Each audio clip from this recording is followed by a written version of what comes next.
Ruin has come to our family. You remember our venerable house? Opulent and imperial, gazing proudly from its stoic perch above the moor. I lived all my years in that ancient, rumor-shadowed manor, fattened by decadence and luxury. And yet I began to tire of conventional extravagance. Singular, unsettling tales suggested the mansion itself was a gateway to some fabulous and unnameable power. With relic and ritual, I bent every effort towards the excavation and recovery of those long-buried secrets, exhausting what remained of our family fortune on swarthy workmen and sturdy shovels. At last, in the salt-soaked crags beneath the lowest foundations, we unearthed that damnable portal of antediluvian evil.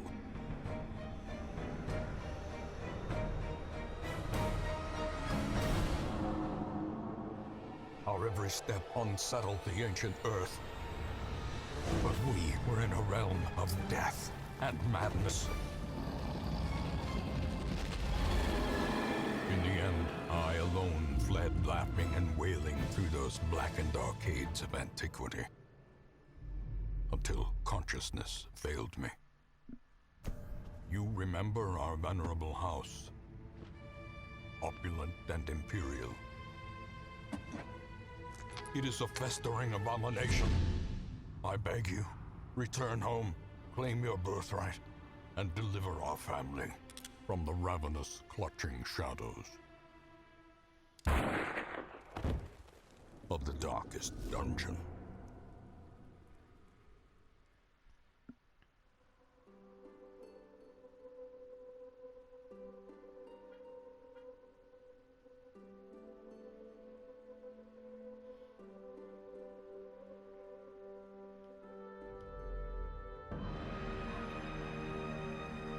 Welcome, my friends, to the Darkest Dungeon.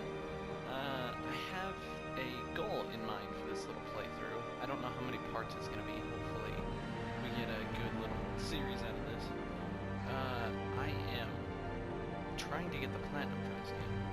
And now I only have a few trophies left. I have to beat the game on Stygian, which is the hardest difficulty. And I'll explain why in a moment. I have to beat it on Stygian. I have to beat it within a certain amount of beats. Those are the only two I'm missing to have all the trophies for this game. Now, the gimmick with Stygian is you have only so many people can die. I think it's 16. We're going to be playing on something called Blood Moon. It doesn't really matter. But we're going to be playing on Stygian. And in that mode, only so many people can die. 16 people can die, and you only have 100 weeks to beat the game. And a week typically passes when you complete a level. So you send 4 people in, they do a dungeon, they come out, a week has passed. And it's a lot harder than you think, especially the hero limit is really the hard part. I feel like I can beat this game in 70, 80 weeks, it's not that big of a deal. The losing people is the part that's painful. Just because you have so few that you can lose in that 100 weeks. These are all little DLCs. Crimson Court's just a quest line. Districts let you build buildings to help out your town. Flagellant's a character. Color of Madness is a wave-based thing. You just fight waves of enemies. It's cool. Shieldbreaker is just another character. So, hop onto Blood Moon, and I think it's Blood Moon is Stygian plus Crimson. So, going in there, we're gonna name this Estate Fart because it's amusing to me, and we're gonna try to get this platinum on camera because it's been kicking my ass for like 7 or 8 days now, and I get to week 20 or 30 and I've already lost like 8 people, and at that point you might as well just restart the save because there's no coming back from that. The thing is, the early bit is the hardest one because people ambush so fragile that it's almost obnoxious. If they get stunned, they're dead. And it's just what I've discovered. If they get stun spam, they're gone. So let's get into this. Let's see if we can get this platinum. Let's get this bird damage.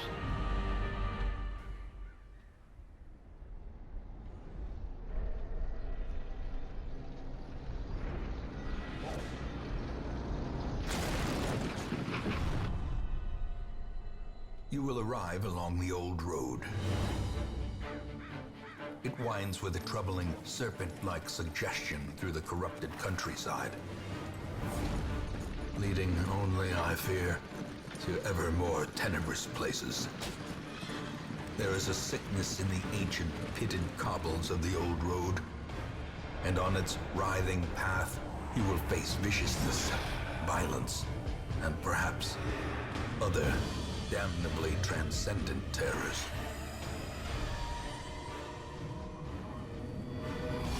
So steel yourself, and remember there can be no bravery without madness. The old road will take you to hell, but in that gaping abyss,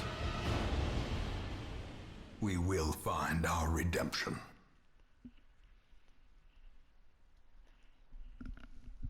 Let's get that redemption, boys.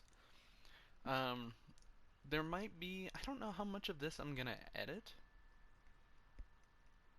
I might do some stuff with sound, just so you know, my window's open. It's 90 degrees at nighttime, and I'm dying, so I don't have the fan on, but I have the window open. I'll see if I can cut out any background noise you might hear. But as far as, I thought he'd speak. As far as cutscenes go, I'm just gonna try to be quiet so you guys can hear him. I might speak over the ancestor every once in a while. Just because a lot of what he says is just kind of, I don't want to say flavor text, but he just makes the game cooler. Brigands have run up these lanes. Keep to the side path. The hamlet is just ahead.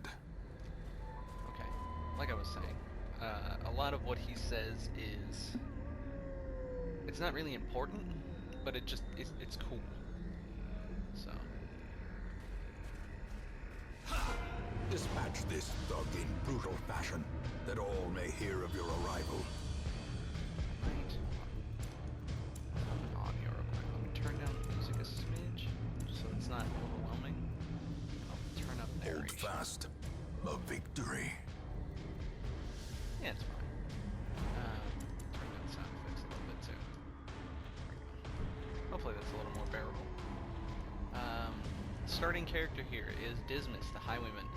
He starts with a couple. The Highwayman's like one of the best characters in the game. Highwaymans are awesome. Highwaymen? I don't know. But they have a bunch of skills that are super good. He has Wicked Slice, which is just default damage. It's really good. Pistol Shot lets you shoot. If you see the dots that are above where it says Pistol Shot, it tells you the ranks that you can attack from and the ranks that you can attack. There's 4 ranks per team. Some characters and enemies will take up 2 slots, some will take up 3, some take up 4. And you can just attack those positions. Point blank shot is incredible. He does have to be in the front rank and can only attack the front rank, but the damage he does is insane. Grape shot is okay. It does kind of minute damage, but it's damage to 3 people. If you see the dots connected with that little line, it means it hits all of them. It's also very inaccurate if you see the accuracy base. I believe that's 75% chance to hit, and then it gets lower as the enemies have more dodge. Obnoxious, really. It's just kind of, I don't really use it all that much. I try to get the, well, I'll explain all the village stuff later when we get there. Tracking shot, I just don't use it. I think I've used it maybe once or twice and it's just not worth it. Enemies can go invisible and then you can't attack their rank, but using this you knock somebody out of stealth, so it's cool. Duelist Advance is really good. It gets you to the front line so you can use it in tandem with Point Blank Shot. You jump forward, you hit something, and then you use Point Blank Shot afterwards to get big damage. It also adds something called Riposte, so if an enemy hits you, you hit them back automatically. It can miss too, it's not like guaranteed or anything, but it's really good. Enemies that attack your whole team, you just get to hit them for free essentially. And Open Vein. Open Vein's really good. Again, super, it's a loud ass truck. Super good. Hits from 3 ranks, you can hit the front 2, and it hits for bleeding. Now, bleeding is just damage over time. There's another status effect called Blight that does the same thing. Really good because it ignores protections. So, let's say you have a big tanky enemy with armor on, you hit them with Bleed or you hit them with Blight, and typically if you hit them with something like Duelist Advance or Wicked Slice, it reduces your damage because they have protections. Bleed mitigates protections. It hits through it. There's also another fucking car outside. I'm gonna kill you. Really good. This music's probably annoying while I explain all this. Camping skills, we don't have to worry about those yet. I'll explain those later. Quirks are cool because every character spawns with quirks and can earn quirks through missions. For example, Stun Resist, he gets more Stun Resist. And that's, was that Hard Noggin? Yeah, Hard Noggin gives you more Stun Resist. So, enemy hits him with a stun move, obviously he's going to have a better chance of resisting it. Quick Reflexes is incredible because it just adds more speed. Speed lets you go first. The higher your number, the better. And then you have negative quirks as well, so known cheat is not allowed to gamble while in town. That's really not that bad. It's not something horrible. Base stats are kind of self-explanatory. HP, dodge, accuracy mod, crit, damage, you know, that's all whatever. Resistances kind of speak for themselves. Stun, enemy hits you with a stun, you have a chance to resist it. Blight, you know. Something that's cool here is trap disarm. So you have little booby traps that are on the floors in dungeons. You can actually disarm them if your trap skill's high enough. The thing is you have to, or your trap resistance, excuse me, you have to kind of gamble, because someone like Hyman is really good at taking them down. He has like 90% chance, and it very rarely backfires for him. But if your characters get hit, they get blighted, or they're bleeding, and they get a lot of stress, which is kind of obnoxious. Death Blow. When your character hits 0 HP, they'll enter something called Death's Door, and the next hit, or the next tick of bleed, or the next tick of blight, it can kill them. So you get 0 HP, you're stuck in a little status effect, just Death's Door, and then the next hit could kill you. But you have almost a 70% chance to resist, so it's not that bad. Equipment, you can kind of probably guess what equipment is, just weapons and armor. And then there's this little guy here. So if you see at the top where it says 0 and there's kind of a meter underneath it, that meter is your experience. What's under that, those little tallies, is your stress.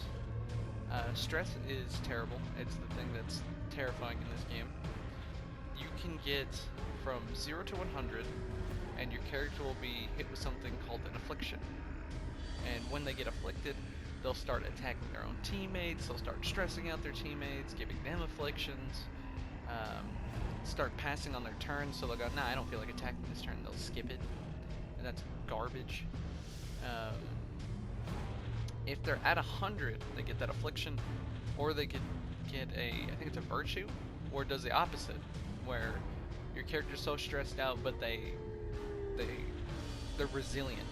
They kind of fight back against the stress of the situation, and they'll get stuff that'll heal their teammates without spending turns, which is awesome. They'll remove stress from their teammates, giving them encouragements. Really cool, super cool. The thing is, if you get to 200, your character will have a heart attack, and a heart attack will take your character it can take them from full health to 0 and put them on death's door instantly. If they're already on death's door, they're gone. So, hopefully that was a good little explanation. As we come to characters, as we come to characters, I will explain some of their moves. There's some characters that I'm just not going to use. A cultist, I'm not going to use him. I have awful luck, which is why I'm struggling with this so much.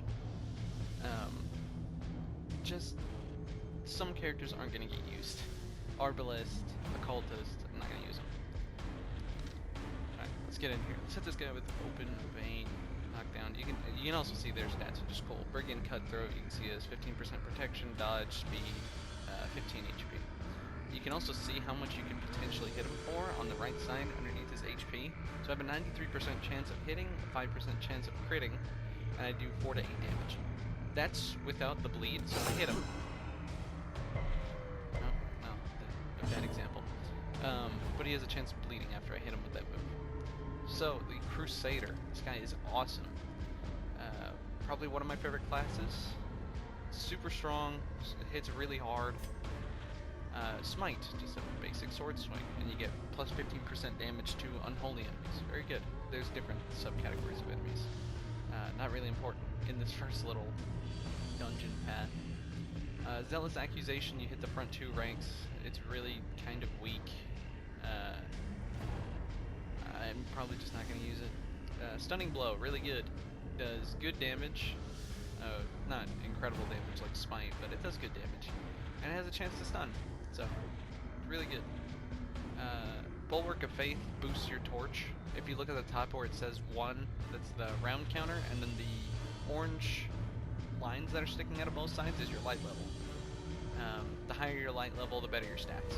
The lower it gets, the scarier it is, but you get more rewards. Also gives them a mark. Marks are debuffs that an enemy or you hit a marked target, you'll do more damage to that target with certain moves. And then we got protections. So protections based on health. So if you have a ton of health and you get like 50% protections, you're nearly invincible. Like you're insanely strong. 20% prot is really good. Battle heal, hold up a banner, heal your teammate 2 to 3 health. Pretty good. Holy Lance, if you can see the position you can use that in. This Crusader is a frontline character. He's just for the front lines. That's what he's meant to do. He's meant to tank. That's why he has so much health. Holy Lance, if he gets knocked back by an enemy and he gets put out of position, he can use Holy Lance and it'll shift him forward and do a ton of damage. It's really good. Inspiring Cry is also really good in a pinch. Heals your teammates, de-stresses your teammates, and boosts your torch. So, super good. Super good. Let's see if we can stun this guy real quick. Get a status effect going. There we go. And I think stun. He didn't get a turn. If you see the little tallies that are near the bottom of their health bar, that tells you how many turns that thing has, or if they still have a turn. Also, you can look at characters' buffs and debuffs. This guy now has stun resist, since I've hit him once with stun. The next turn, he can't be stunned, so... Continue the onslaught. Okay. Destroy them all. Very nice. Alright, so we wiped that out pretty easy. And now this right here is something called a curio. Curios they're really cool because they have a lot of different effects. Some of them are really good, some of them are really bad. Some give you rewards, some will poison you, some will de-stress your team. Super cool. Some of them just give you loot. Just outright like loot. So, really cool. We're not gonna mess with that one because it's a coin flip as to whether you get a virtue or stress. And I have awful luck, so we're not gonna flip a coin on that one. An ambush. Send these vermin a message. Big man in the front. The rightful owner has returned. So now I have kind of a choice to make. I can try to melt down this big guy who has a ton of health. If you look at that, he has 42 health. I can try to melt him down with bleed and just outright damage. Or I can attack this guy in the back line who's going to be able to shoot my characters. I'm pretty safe from where he is. You can also see he doesn't have a ton of HP, but he can be scary. I think I'm just going to go for big man. Let's see if we can get his health down. Blanket fire. Ooh. Both those motherfuckers. Alright. Oh, I got a debuff. Debuffs are what you would assume. They just reduce your stats. So I lose some dodge in my stats, which you can see on the bottom left, which kind of sucks. But it's fine. Let's see if we can go for a stun on this big guy. Oh, fuck. Okay. That's fine. Hurts a little bit. Point blank shot doesn't hurt. Oh, shit. Okay. My team got scrambled. That really sucks, but that sounds good. Holy shit business is going in. Pissed. Blanket fire. Ow. Fuck. Stun the big man. Okay. You resisted it. God damn. A lot of buffs and debuffs and stuff. Or I guess buffs wouldn't be resisted. But debuffs and dot resisted.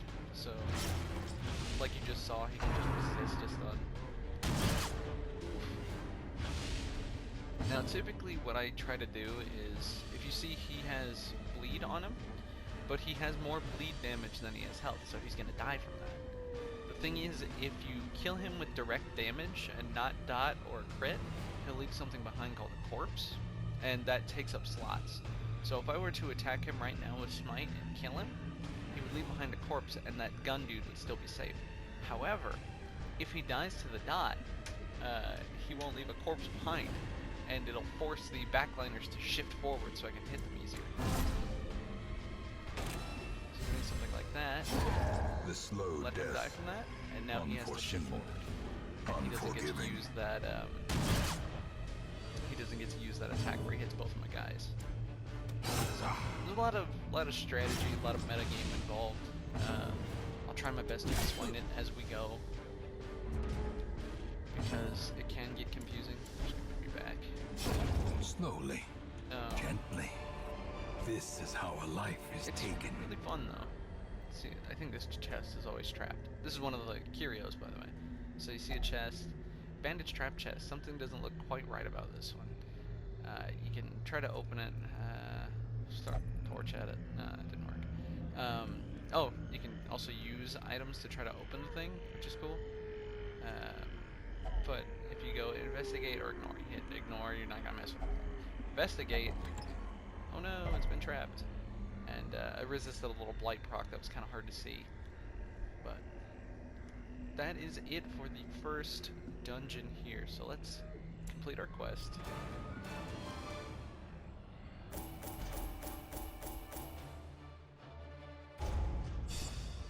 Okay. Now this little screen is cool because it tells you, oh, your character's got some resolve XP, which level them up from 0 to 1. They can also acquire quirks, these guys, after a mission ends. So say, like I think it was Hard-Headed that Dismas had earlier, where he had that stun resist, that's a quirk. So we got Warren's Adventurer. Jesus, that was tough for me. Minus 20% stress in the Warrens, that's really good. Musical, Inspiring 2 gives you, tune, god damn dude. Plus 25% stress heal received. Insanely good. That's like, wow, that's good. Alright. Welcome home, such as it is. This squalid hamlet, these corrupted lands, they are yours now, and you are bound to them. Excellent. You can see this little screen. I don't pay attention to this. We have a week counter in the left side, week 1 of 100. And then we have all these little quest goals, which I'm just going to quickly scroll through so you don't get too spoiled. And this is our home. This is home base. This is where we are safe. So let's go through each one of these little things, and we'll have the ancestor explain it. I shall be a soldier against corruption. Excellent. Women and men, soldiers and outlaws, fools and corpses. All will find their way to us now that the road is clear. Cool. So this is the stagecoach. This is where you can just get additional characters. It gives you a random roll of characters. You can take them or you can leave them. And it's really nice. We got here a Plague Doctor and a Vestal, which is... What better laboratory than the blood-soaked battlefield? Okay. The Plague Doctor is extremely good, and so is the Vestal. They are both, I think they're pre-assigned to the beginning. I'm like 99% sure. So you get these guys no matter what. Really cool. A sister of battle, pious and unrelenting. Very cool. Little flavor audio, I guess. Now something cool about these little stations, there's another word for it, I forget the hell it's called. These little menus, I guess, you can actually upgrade these things. So if you saw there, I only got 2 characters. I got the Plague Doctor and the Vestal. You can actually upgrade them. So if you look on the bottom, you see where it says, like, you see my gold, obviously, and then you see to the right of that, those are called heirlooms, and those can be used to upgrade these stations. So increase the number of available heroes to 3, so 3 people will spawn each week instead of 2. Hero barracks increases the size of the roster to 13. If you look in the top right, you'll see I have 4 out of 10. I can only hold 10 people at a time, which is rough. So we're gonna upgrade both of those. Word is traveling. Ambition is stirring in distant cities. We can use this. Yeah, it's not super, you can't really tell right away, but the Ancestor's kind of a dick. He doesn't really care that all these people are dying. He's an asshole. But yeah, as you see, when you upgrade them, they get more expensive. I think it went from 3-4 to 8-10, and they get more expensive as you go down. Unfortunate, but it makes sense. Let's check out the graveyard. Most will end up here, covered in the poisoned earth, awaiting merciful oblivion. Pretty self-explanatory. Death counter on the right. Can't upgrade the graveyard, but why would you? In time, you will know the tragic extent of my failings. Not really important. I've never used this. It's just like a story retailer.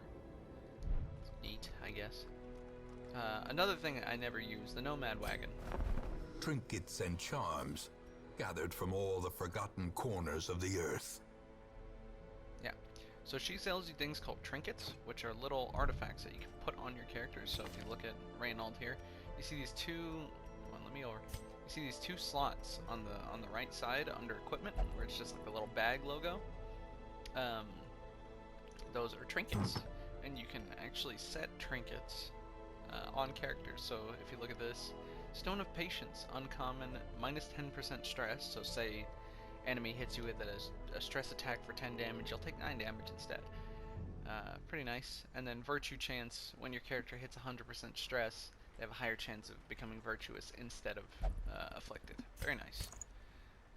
Death Blow Resist, obviously, just increases the chance you survive a death blow. So, those are all the things we have unlocked at the moment. If you see the tavern, complete more quests, the sanitarium, complete more quests. So, we have to just go with what we got here. A mecca of madness and morbidity. Your work begins. Correct, madam. This is just the little mission select screen. You can go straight to the last level of the game, which is kind of funny. When you are selecting missions, if you look at the left side, it tells you what kind of mission you're doing. Which is a scout. It's short, it's only level 1, and you have to explore 90% of the rooms, which is pretty much all the rooms but one.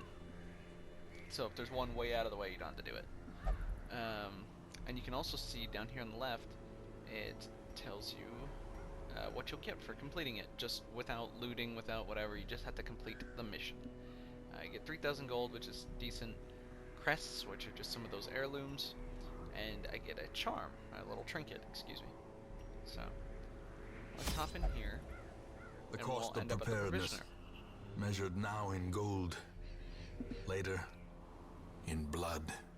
Okay, rude, first of all, interrupted me.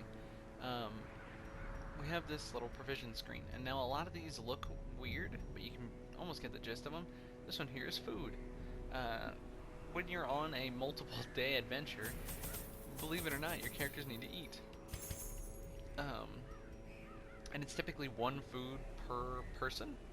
So I have two days where they eat, or 2 food checks, which I'll explain later.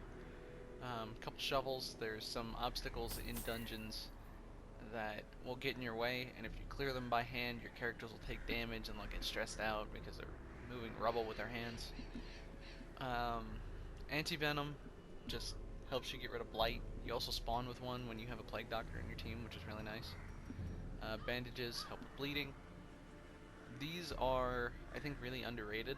if your character gets debuffs, say they get something shouts at them and they lose accuracy, you can use these medicinal herbs and it'll get rid of that debuff. Very good. Skeleton keys, really cool. You find a locked chest, you can open it with a key and it gives you more rewards. Holy water. If you have curios that are holy, or if they're poisonous or whatever, you'll see me use them later. It'll actually cure them and give you more rewards. Or you can use it on your characters. You can make them drink it or throw it on them, whatever. It'll increase the resistances. So say you have 40% resistance to blight, you'll have 70%. I don't think it's that good, but I think it's there. Laudanum, I believe it just keeps you from horror status effect, which is just dot stress. Not really great. I don't use it. I never have a problem with horror. And then torches, which are arguably the most important part. I'm only going to bring 8 because this dungeon is scripted. Super important because it lets you reap more reward. Or, that's not it. What the hell am I talking about? It keeps the brightness in your dungeon high. I'm actually going to show you a little trick with those. So, we have all these things, and we can set off to our dungeon.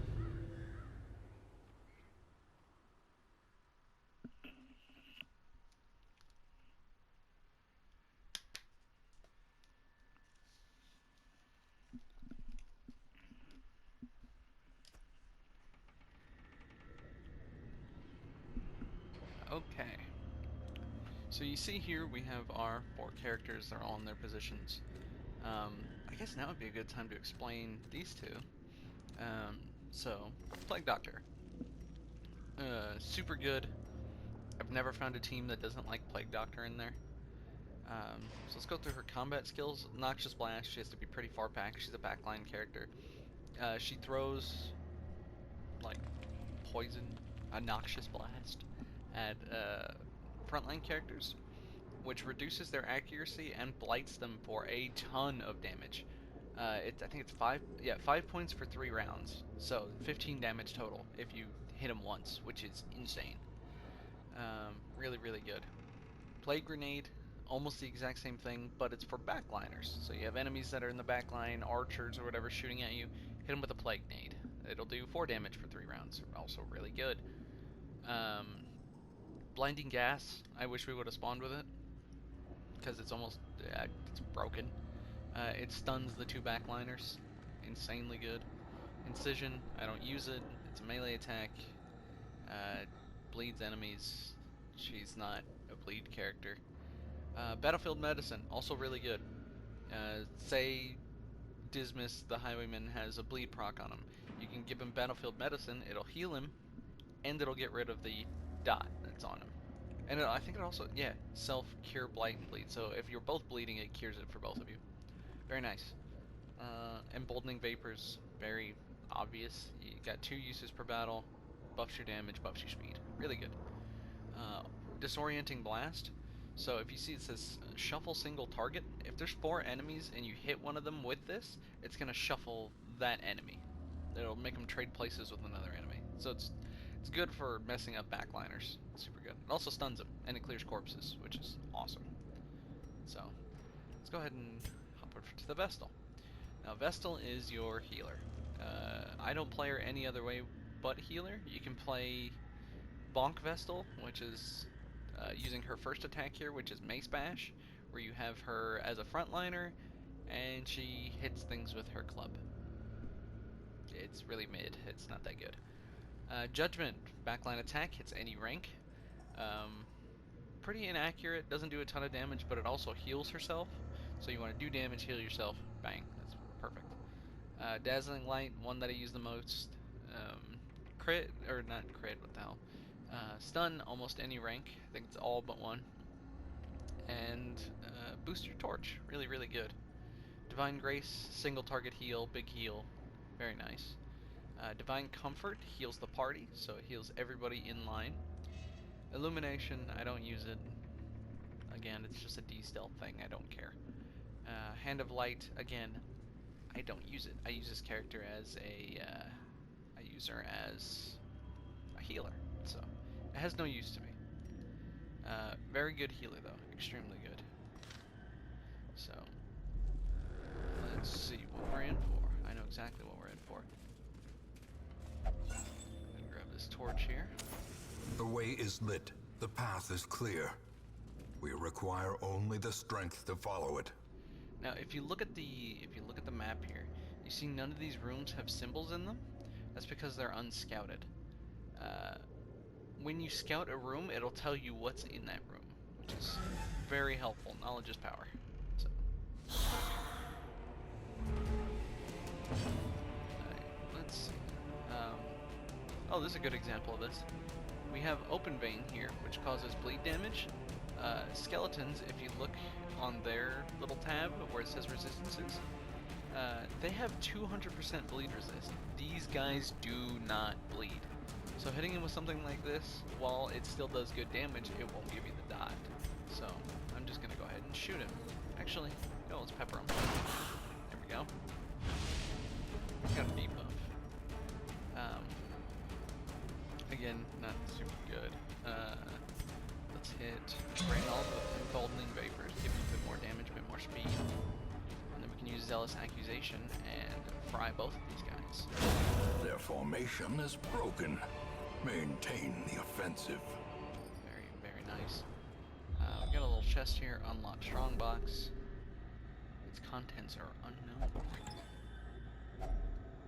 We got a shovel, we got citrine, cool, and then we got heirlooms. It's very nice.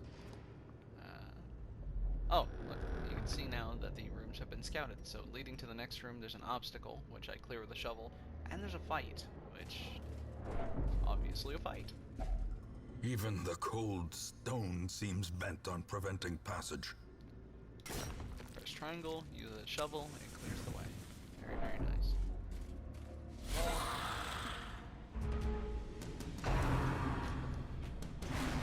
Woof! Good dodge, Dismas. I wanted to explain stress then, but I prefer you dodge, actually. It's quite nice. For each one of them. It's really not that bad of a move to start, just because everything has such low health that it's like, oh, okay, I can just do that. As the fiend falls, a faint hope blossoms. Oof, holy shit, he actually hit me really hard for that. That sucks. So something that's cool, if you see I'm going to use the stun skill from this Vestal. If I stun this character while she has dot, she will still take damage on her turn. So let's get the stun. You see when the next round starts, she takes damage, she misses her turn. Super, super good. Super, super good. For the enemies, she's dead on her turn, she doesn't have enough health to maintain it. And now what we're gonna do is pop the Golden Vapors on Reynold again. So he gets a double stack buff, and buffs do stack, which is really nice. Heal him with Vestal. Skeleton's probably gonna get to go first. Heal. I don't think it was actually this fight that I used the buff on. Now, if you see at the top when I press L2, you can see what the Radiant Light is doing, which is giving me more chance to dodge, more chance to scout, and a higher chance that monsters will be surprised, which means at the beginning of the fight you get to go first. But you also see Use Torch and Snuff Torch. If you check the light levels, when you snuff the torch, you get more stress and monsters have a higher chance of critting you. Do it again, they get more accuracy and damage, and you have a chance of being surprised, which shuffles your team. It really sucks. If you go dark, you get a lot more stress, they get a lot more damage, a lot more crits, and we have a very high chance of getting surprised. And the one that's dangerous is this. Darkness closes in, haunting the hearts of men. So you get a ton of stress. They do a ton of damage. But if you look at the bottom there, you get a way higher chance of critting the enemies in this. And I think it's 3 or 4%, which doesn't sound significant, but it's really nice. And you get way more loot. So let's go ahead and clear this. Confidence surges as the enemy crumbles. That lady's gonna die. She's blinded. disadvantage. Give them no quarter. If you end a fight when it's real dark like this, it actually helps you because it just gives you more loot. Super, super nice. Okay, we didn't get a scout there, which kind of sucks. And you can The light it match back up. is struck. A blazing star is born. A blazing star is born. A fortune, waiting to be spent. So if you saw that, sack, certain curios are just safe to open. Backpacks, sacks, boxes. You can just open them without any precaution because they're always going to be good. They'll always give you either nothing or loot. So there's not like a negative. Okay. Got an archer. Let's go ahead and use Noxious Blast. Good God. Oh wow, he just said fuck you to that. How about this, dickhead? The light, the promise of safety. Okay. I'm using that. I want to get rid of this guy because I don't know, they're called like bone arbalists, I think. They hit so hard. They crit me so often. Ugh. Goddamn. Let's go for a stun. If you stun them while they don't have a turn, they lose their next turn. God damn, dude. Luck is terrible. Okay. Thank you. If I hit him with a plague nade, he's dead. Come on, blight him. Blight him. Yes. Okay, he's dead. That blight's doing 4 damage. He only has 4 health, so he's a goner. Let's get. We can afford to Reynold suffer a bit. His health is down, but he's okay. We got a crit. You see, with crits, you actually lose stress, which is super Unforeseen. nice. Unforgiving. But if enemies hit you with crits, you gain stress, which is pain. Oh shit. Okay, targeting Dismas, I see. Obliterated. Oh, doing big damage with Reynold. Big damage. Let's see if we can get more. I'm stinky. Holy shit, Dismas is going into. Hey, he's going down. Okay, just kidding. Graveyard slash. Ow. Wow, that took like half his fucking health. Okay. Continue the onslaught. Destroy Loot. them all. And now you can see there's a curio, Holy Fountain, and ornate. That was weird. An ornate fountain of holy purport. This thing, I know what this does already. If you just interact with it, it'll heal you a little bit and reduce your stress a little bit. But if you assign certain characters, so let's say who has the highest stress? You have 25, you have 21, you have 21. If you assign the character with the highest stress to use holy water on it, it'll give them a big chunk of health. I think it's like 20 health, and it'll reduce their stress. So 12 heal, 20 stress. So really good, super good.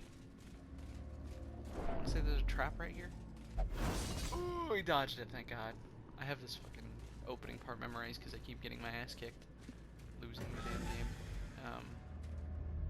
Painful, pain, agony even. Get a backpack, and you see the effect of one of the negative quirks now. Reynold has kleptomania, which means he's going to steal loot from me. There was a stack of 12 food in there, which is kind of insane. They keep the rewards for themselves, so you don't get to reap the benefits of it. And another thing, hunger checks.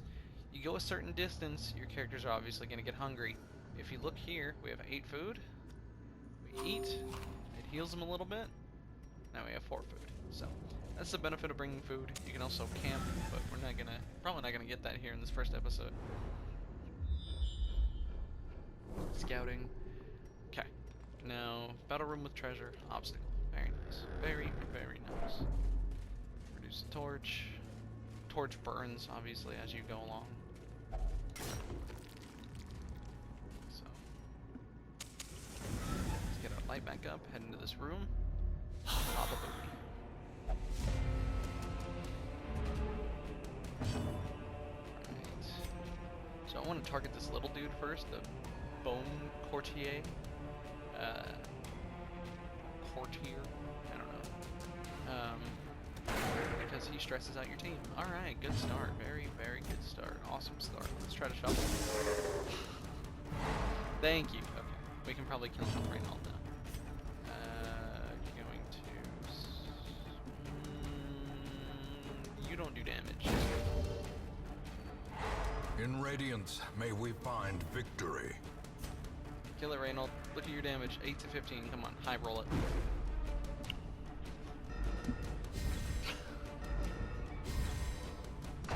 Oh, god damn it. Oh, okay, at least we dodged their heavy hitter. God, man. That was brutal for no reason. Why? What did I do? I'm gonna start putting this guy down in like a turn or two. High roll. Okay. Stop asking for high rolls or you're just gonna miss. There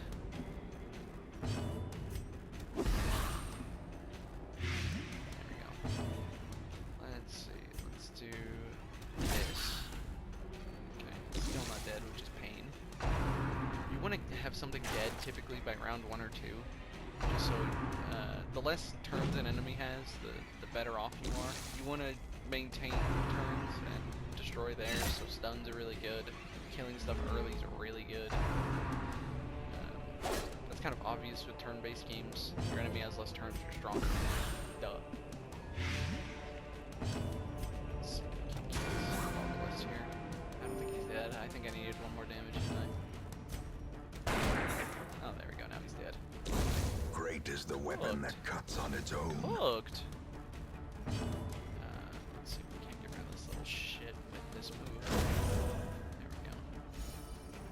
we go. Also, characters de-stress from Grievous injury. Palpable fear. Okay.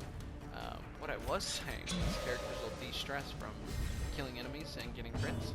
I got crit. I just took a bunch of damage. That's good damage. Obviously not gonna bleed. Can we stun him? Big stunners? Big stunners. I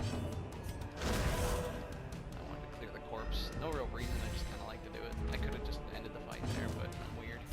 And now. There we go. Got some nudie loot. This expedition at least promises success. And I have completed the quest. So I explored every room but one. Let's go ahead and open this chest. Not forget about it. And I'm not going to go back for that other room because there's just a fight in there. You can get some loot. It doesn't really matter. So let's wrap this quest up. I'm just going to skip that animation because I don't much care for it. Check out what new quirks we got here. Hylomania, Hylomania, obsessed with material things. Weapon Tinkerer, weapon upgrade cost is reduced, which is okay. Slugger, absolutely useless on her because she's going to be healing and using ranged attacks, so kind of I shit. can still see their angry faces as they stormed the manor. But I was dead before they found me. And the letter was on its way. Grim. Okay, so with that first mission complete, Fresh kegs, cards, and curtained rooms promise solace to the weary and broken alike. so as you notice, you have characters that go on missions. Characters that don't go on missions, you can actually send to, well, that's another example of something. You can actually send to these de-stressing facilities. So there's the tavern. The cobwebs have been dusted, the pews set straight. The abbey calls to the faithful. And it reduces stress here as well. So, and you can see it costs a ton of moners to de-stress people. So it's better to lose stress in missions. Let's see what new recruits we got. I like how I started this. Shut up. I started this by saying like, oh, I'm not going to use Arbalest. Bandage and pillage. The dancing steps of war. I said I wasn't going to use certain characters. I get 3 immediately that I'm not going to use ever again. I'm going to take them on this first mission and then just kind of, I guess I can just kind of ignore them. I don't really need to take them. Arbalest is okay. We can, I don't really think we should bother looking at her moves, just because I'm not gonna use her. So I think that's where we're gonna wrap up this first episode. I hope you enjoyed. I hope I educated you a bit. I'm sure this would have been under 5 minutes if I just played, but we'll see. We'll get through stuff much quicker. We'll be able to get 2 or 3 explorations out of a single dungeon later, or a single episode, excuse me. So I hope you enjoyed, and I hope to see you again. Goodbye.